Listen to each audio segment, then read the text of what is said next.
আমি Sanchita, Sanchita's essence recipes YouTube চ্যানেলে আপনাদের সবাইকে স্বাগত। সম্পূর্ণ নিরামিষ এই আনারসি পনিরটা কখনো ট্রাই করেছেন কি? মনে হয় করে হয়ে ওঠানি। তো আজকে এই রেসিপিটা কিন্তু অবশ্যই ট্রাই করবেন।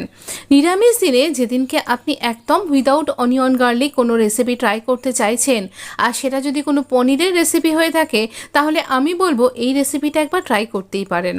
এই মনসুন সিজনে আনারস কিন্তু পাকা পাকা আনারস সব জায়গায় পাওয়া যাচ্ছে। আনারসের আমরা চাটনি খেয়ে থাকি। এর আগে আমি আনারস কী করে কাট করে আপনি আনারস রাইস এবং আনারস দিয়ে চিকেন তৈরি করবেন তার রেসিপি আপনার সাথে শেয়ার করেছিলাম। আমি আই বাটনে দিয়ে দেবো রেসিপির লিঙ্কগুলো। এছাড়া আপনি আমার চ্যানেলেও পাবেন। আমরা আনারসের এই হেডটাকে রেখে দিচ্ছি। আপনি ইচ্ছা করলে আগে এই হেডটা বা এই ক্রাউনটাকে আগে কাট করে নিতে পারেন। এটাকে জাস্ট একটুখানি হাত দিয়ে মোচড় দিলেই এটা ভেঙে যাবে। তো আমি এখানে আনারসের একটু মোটা মোটা করে ছিলকাটাকে কাট করছি, যাতে করে এই আনারসের চোখটা একই সাথে কাট হয়ে যায়। তো আমার আনারসটা এতটাই পেকে গেছে, আর দুদিন বাড়িতে ছিল বলে একটা দিক একটু পচ ধরে গেছে। তো আমি এখানে সেই অংশটাকে বাদ দিয়ে বাকি অংশগুলোকে টুকরো করে কাট করে নিচ্ছি। একটা থালার ওপর বসিয়েছি পাকা আনারস, আর এর থেকে যে জুসটা বেরোচ্ছে সেই জুসটাকে আমি কালেক্ট করব এবং আমার অন্যান্য রেসিপির কাজে এটা ব্যবহার করব। তো সেই জন্য এটাকে এরকমভাবে কাট করে নিচ্ছি। এই আনারসের এমনভাবে কাট করলাম যাতে করে এই চোখটা আলাদা হয়ে যায়, না হলে পারে আপনাকে আলাদা করে চোখগুলোকে বাদ দিতে হবে। তো আনারস কাট করা হয়ে গেছে, এবার অন্য অংশটাকে কাট করছি একটু অন্য রকমভাবে। তো দেখুন এখানে এই অংশটা পচে গেছে, তাই এটা অংশটা বড় করে মোটা মোটা করে খোসাগুলোকে এইভাবে কেটে বাদ দিয়ে দিচ্ছি। এতে একই সাথে আনারসের চোখগুলোও বাদ পড়ে যাবে। আর যদি মনে করছেন খোসাটা থেকে কিছু জুস নেবেন, তাহলে গ্রেটারে খোসাটাকে একটুখানি আলাদা করে ঘষে নেবেন, তাহলেই জুসটা বেরিয়ে আসবে। আনারস তো কাট করা হয়ে গেছে, বাকি এই অংশটা যেটা বেশি পচে গেছে বা মজে গেছে সেটাকে বাদ দিয়ে দিলাম, আর বাকি অংশগুলোকে সুন্দর করে পরিষ্কার করে কাট করলাম। এর মধ্যে যে চোখের মতন অংশগুলো পড়ছে সেগুলোকে আলাদা করে বাদ দিয়ে দেবো। এই শক্ত ডাঁটি মতন অংশটাকে কিন্তু অনেকেই ফেলে দেন, কিন্তু এগুলো ফেলে না দিলেও চলে। এটা কিন্তু সুন্দর খাওয়া যায়, খুব টেস্টি, খুব জুসি, খুব মিষ্টি মিষ্টি খেতে লাগে, কিন্তু আমি এটাকে ফেলি না। আমাদের আনারস তো কাট করা হয়ে গেছে। নিয়েছি 1 লিটার ফুল ক্রিম দুধের পনির। এটা আমার হোমমেড পনির, পুরো চিজ ক্লথ থেকে আপনার সামনেই এটাকে ওপেন করলাম। তো এটা ফ্রিজে রাখা ছিল, তাই এখানে এই ক্লথটা আটকে গেছিলো। এইরকমভাবে আমরা এখানে এই পনিরটাকে খুলে নিয়েছি। একটুখানি ক্যামেরাটা সরে গেছে, কিন্তু এখানে পুরোটাই দেখা গেছে যে কি কি মশলা আমি এখানে দিয়েছি।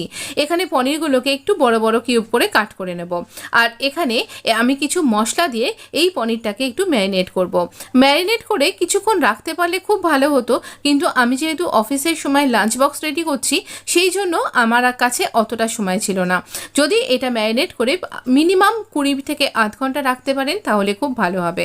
প্রথমে দেব এই পনিরের মধ্যে নুন, প্রয়োজন মতন যতটা নুন দরকার দেব। দিলাম সিনামন পাউডার। সিনামন পাউডার দিলে পারে একটা ভীষণ সুন্দর ফ্লেভার অ্যাড হয়ে যাবে, যেটা এই রেসিপির জন্য খুব ভালো। পাইনাপেলের কয়েকটা টুকরোকে আমি এরকম গ্রেটারের সাহায্যে ঘষে নিয়ে দিয়ে দেবো, এবং এতে করে কি হবে, পাইনাপেলের জুসটাও যেটা বেরিয়েছিল থালার মধ্যে সেটাও দিয়ে দেবো।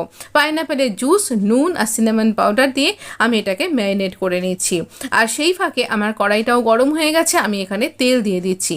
আপনি যদি মনে করেন তাহলে তেল বা বাটার একসাথে দিয়েও কিন্তু এটা করতে পারেন, তাহলেও খেতে অনবদ্য লাগবে। এবারে একটুখানি ময়দা দিয়ে দেবো, তাহলে একটা কোটিং অ্যাড হয়ে যাবে। দিয়ে ভালো করে আমরা রেখে দেবো। আর এবার দেখুন তেলটাও গরম হয়ে গেছে। এবার ওই জুসটাকে বাদ দিয়ে আমি এখানে এই রকম পনিরগুলোকে দেব। ম্যারিনেট করা যে অংশটা সেটা কিন্তু ফেলবেন না। কিছু কিছু আনারসের টুকরো যেটা গ্রেট করে চলে এসেছিল সেটাও কিন্তু এখানে চলে এসছে। এই রেসিপিটা বিশেষ একটা ঝাল ঝাল হয় না, একটু মিষ্টি মিষ্টি পনিরের রেসিপি, আর একদম অন্য রকম স্বাদের, যেটা আপনি অনেক বড় বড় হোটেল রেস্তোরাঁয় খেতে পাবেন, সেই রকম একটা রেসিপি আজ আপনার সাথে শেয়ার করছি। তো এই রকমভাবে আমরা এই পনিরগুলোকে একটুখানি সতে করে নেব। আচ্ছা, পনিরটাকে কি সতে করে নেওয়াটা খুব দরকার? না, খুব দরকার না, তবে না এই যে একটা গায়ে কোটিং পড়ে যাবে তার জন্য খেতে আরও বেশি সুন্দর লাগবে পনিরের মধ্যে। আর আনারসের সাথে এই যে ভাজার পর একটা দেখুন ক্যারামেল ব্যাপার চলে এলো। আনারস তো প্রচণ্ড মিষ্টি হয়, তো এই রকম একটা কালারের জন্য এর টেস্টটা আরও বেশি কিন্তু চলে আসবে, আর দেখতে খেতে অনবদ্য লাগবে। তো দেখতেও যেমন ভালো লাগবে, খেতে তো অনবদ্য লাগবে। আমি না কয়েকটা ব্যাচে এটাকে ভাজবো, সব কটা একসাথে দিলে পারে দলা পাকিয়ে যেতে পারে। আর পনিরটা যখন ভাজবেন হাই ফ্লেমে ভাজবেন, তাহলে তলাটা লেগে যাবে না। যেহেতু এটা ক্যারামেল হয়ে আছে, আর আমি সবসময়তে আমি চেষ্টা করি আয়রন কুকিং ইউটেন্সিলস ব্যবহার করার, তাহলে এই সমস্ত ক্ষেত্রে এই পনির বলুন মিষ্টি বলুন খুব সুন্দর এটা কুক করা যায় আর ইজিলি এটা রেডিও হয়ে যায়। তো এই রকমভাবে আমরা কয়েকটা ব্যাচে ভেজে নিয়েছি। আচ্ছা, একটা মশলা আমি এখানে তৈরি করে নিয়েছি। সেই মশলাটা হচ্ছে 4 চা চামচ পরিমাণ আমি এখানে নিয়েছি মেলন সিডস বা চার মগজ। সেই চার মগজটাকে আমি এখানে বেটে নিয়েছি, প্রথমে গুঁড়ো করেছি তারপর বেটে নিয়েছি। কয়েকটা ক্যাপসিকামের টুকরো দিয়ে দিলাম আর ওই চার মগজের পেস্টটা এখানে দিয়ে দেব। এই সময় আমি কয়েকটা আনারস যে টুকরো করে রেখেছিলাম সেটাও দিয়ে দেব। খুব ভালো করে নাড়াচাড়া করে নেব যাতে করে এটা ভালোভাবে কুক হয়ে যায়।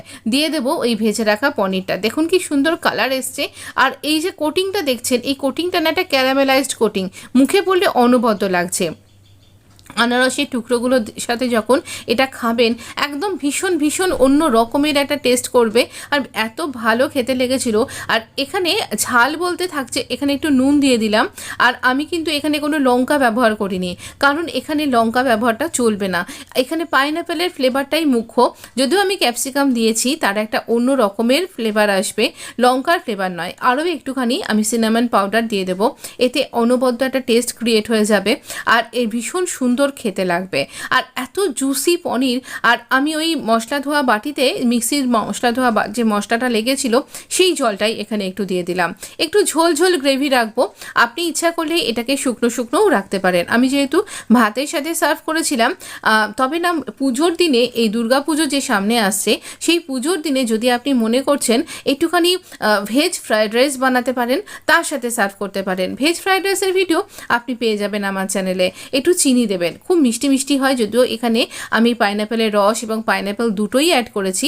এরপরে আসছে একটা মেন ইনগ্রেডিয়েন্ট, সেটা হচ্ছে একটুখানি জিঞ্জার। 1/2 ইঞ্চি মতন জিঞ্জারকে গ্রেট করে আমরা এখানে দিয়ে দেবো। অনবদ্য একটা স্বাদ ক্রিয়েট হয়ে যাবে এতে করে, আর ভীষণ সুন্দর লাগবে যখন আপনি খাবেন। পুরোটাই আনারসের টেস্টে ভরপুর, আর তার সাথে এই জিঞ্জারের একটা ঝাল আপনার গলায় লাগবে, ভীষণ আরাম লাগবে। এই সময় খাওয়াটাও হয় খুব ভালো, জানেন, আপনার শরীরকেও ভালো রাখবে। অবশ্যই ট্রাই করবেন। কিসের সাথে ট্রাই করলেন? যদি রাইস আইটেম না খাচ্ছেন তাহলে এমনি নর্মাল রুটি, পরোটা বা তন্দুরি রুটি, রুমালি রুটি ইত্যাদি দিয়েও কিন্তু আপনি সার্ভ করতে পারেন। ভীষণ ভীষণ ভালো লাগবে। এই সিজনে আমার মনে হয় একবার ট্রাই করেই ফেলুন। এই রকম নতুনত্ব আনারসের পনির রেসিপিটা মাস্টই মাস্ট। ভীষণ সুন্দর খেতে হয়েছিল। আর আপনি যদি আমার কোনো একটা রেসিপি আগে কখনো ট্রাই করেছেন আর যদি মনে হচ্ছে যে এটা ট্রাই করলে আপনার কোনো রকম অসুবিধা হবে কি হবে না, কোনো রকম অসুবিধা না করে আপনি অবশ্যই ট্রাই করুন। হ্যাঁ, যদি আপনি প্রেগনেন্ট ওম্যান হয়ে থাকেন তাহলে আনারসটা এই সময় স্কিপ করবেন না। আপনার ডেলিভারির পর অবশ্যই আপনি ডাক্তারের পরামর্শ অনুযায়ী আনারসের রেসিপি এবং আনারস ট্রাই করবেন। বাকি যারা আছেন তারা অবশ্যই ট্রাই করতে পারেন। ভালো থাকবেন, সুস্থ থাকবেন, আর অবশ্যই জানাবেন কেমন লাগলো। যদি ভিডিওটা আপনার ভালো লেগে থাকে তাহলে অবশ্য করেই লাইক, শেয়ার, সাবস্ক্রাইব করে আপনার সুন্দর একটা কমেন্ট করে আমাকে জানাবেন। আমি কিছু এরকম টুকরো করে রাখা না কুক করা আনারসের টুকরো দিয়ে সার্ভ করলাম। সত্যি বলছি ভীষণ সুন্দর খেতে হয়েছিল। অবশ্যই ট্রাই করুন। হ্যাঁ, আমি না পাশে ওই ক্রাউনটা রাখার চেষ্টা করেছিলাম এর সাথে একটু ফটো ক্লিক করব বলে, না ঠিকঠাক আসেনি, এই চেষ্টাটা ঠিকঠাক হয়নি। তবে শুনেছি এই আনারসের হেডটাকে পুঁতে দিলে পারে নাকি আনারসের গাছ গজিয়ে যায়। আমি চেষ্টা করেছিলাম, সেটা একবার হয়েছিল, কিন্তু আনারসটা বেশি দিন টেকেনি। যাই হোক, রেসিপিটা খুব ভালো হয়েছিল, এটা অবশ্যই ট্রাই করবেন। ধন্যবাদ বন্ধু, ভালো থাকবেন।